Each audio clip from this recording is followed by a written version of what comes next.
Isa po ang impeachment trial kay Vice President Sara Duterte sa mga malalaking issue sa pagbubukas ng bagong Kongreso sa Hulyo. Kaugnay niyan, kausapin natin si ML o mamamayang Liberal Party List First Nominee, Presumptive Congresswoman Laila De Lima. Magandang umaga at welcome po sa Balitang Hali. Magandang umaga, Rafi, at sa mga nanonood at nakikinig sa programa niyo ngayon. Opo, unang-una po siguro, ano muna yung reaksyon nyo sa pag-nullify ng Court of Appeal sa desisyon ng Muntinlupa Regional Trial Court ni absuelto kayo sa isa sa illegal drug cases ninyo? Nagtataka lang po kami dyan sa decision na yan. Kasi parang ang sinasabi lang is that hindi masyadong maganda o tama o kulang-kulang yung pagkakasulat ng respondent judge. So hindi naman sinasabi na mali yung pag-acquit sa akin. Kasi naman talagang may dahilan, may basehan yung pag-acquit sa akin. Na ito ay, kasi ito dapat yung tungkol dun sa double jeopardy. Na hindi na dapat inaapila kapag acquittal. Oo, meron may 2 o 3 mga exceptions, pero ito ay mga strictong exception, katulad yung mistrial, sham yung process, at o kaya yung hindi binigyan ng due process yung prosecution. Yung mga yan, wala naman yan nangyari dun sa kaso na yan kasi there was a full-blown trial. Ang sinasabi po ninyo, ang sinasabi po ninyo, teknikalidad lamang yung nangyari. So ano ang mangyayari dito? Parang masyado yung form lang over substance. Opo. Ang pinaka-importante yung substantive finding na hindi na-prove yung aking guilt. Okay. Diba? Hindi yung kung ano yung forma ng desisyon. Ngayon po, mamayang hapon po, magkakaroon ng meeting kami together with the legal team. Pag-uusapan po namin ano yung susunod na hakbang. So most probably, motion for reconsideration. Okay. Habang nag-motion for reconsideration, hindi muna gugulong, kumbaga hindi pa maibabalik dun sa RTC itong kasong ito. Hihintay ng CA yung inyong apela. Yes. Hindi pa kasi yan final. Opo. Hindi pa final. Hindi pa magagalaw yung desisyon ng RTC. In other words, yung aking acquittal nandyan pa.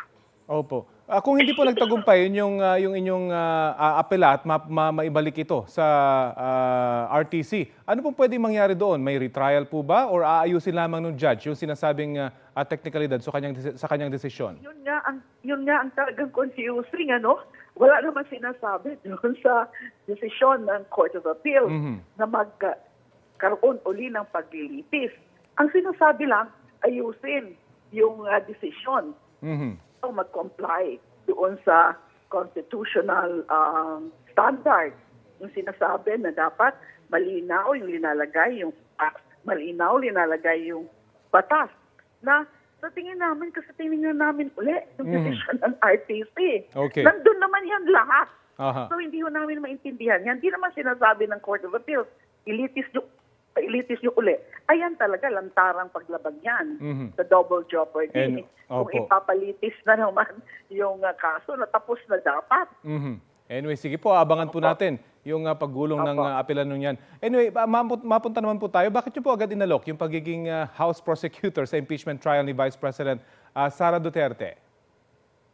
Opo. Ibitahan po tayo ng House Speaker na magiging miyembro ng prosecution Okay, panel. so linawin ko lamang po, inimbitahan po kayo at hindi po kayo nagboluntaryo. Opo. Nakatanggap po ako ng tawag nung isang araw, nung hapon nung isang araw from Speaker himself at sinabi nga na we are eyeing on you and also Attorney Chel Jokno to be part of the prosecution panel. So umuupo ako kasi sa tingin ko po, ibig sabihin nun yan, on the part of the House of Representatives, ay nakikita siguro nila na meron kaming pwedeng magawa, talagang magiging seryoso kami dyan sa pagtatrabaho bilang prosecutors and that we're willing to work with the other members of the prosecution panel. Makakatulong po ba yung pag-imbestigan nyo noon bilang commissioner ng CHR sa gagawing trial?